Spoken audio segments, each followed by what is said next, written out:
At muntikan pang hindi matuloy ang gupit dahil may mga batang magwa-walk out. Sobrang haba na talaga ng buhok ng twins kaya naman magpapagupit na sila today. Maulan nga pala today pero ngayon kasi naka-appointment ang twins. Kung napanood niyo yung previous video, napapagupitan sana namin sila. Hindi na kami dun bumalik. Labas pa lang kasi ng barbershop na yun ay umiiyak na tong dalawa. At dito nga namin tinry. Una, akala nila laruan lang. Hanggang sa na-realize nila, nagupitan pala to ng buhok. At ito nga, at gusto nang mag-walk out.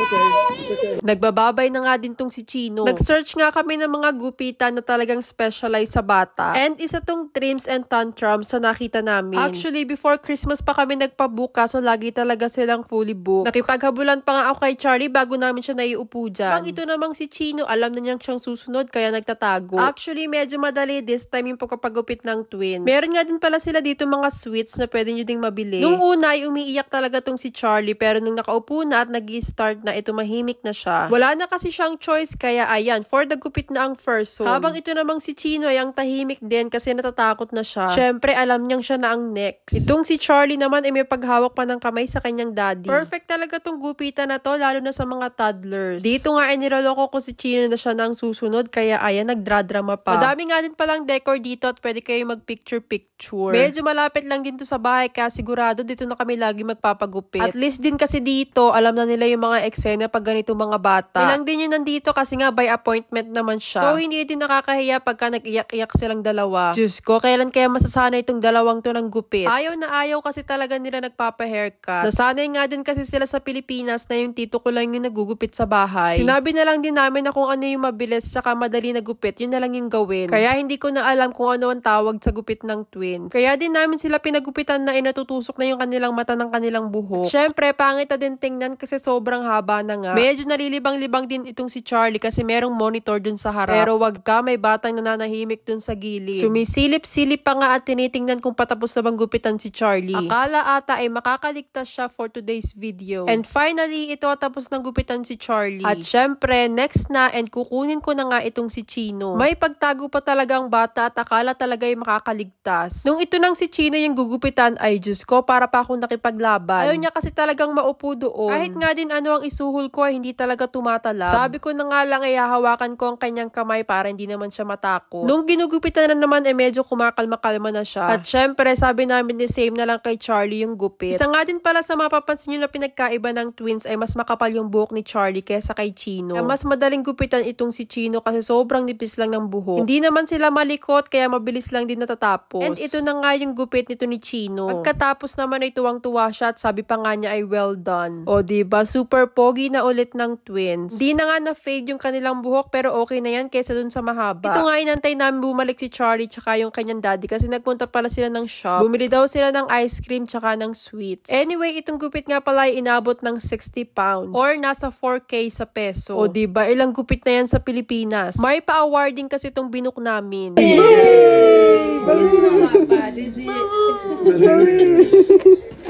O diba, kala mo birthday.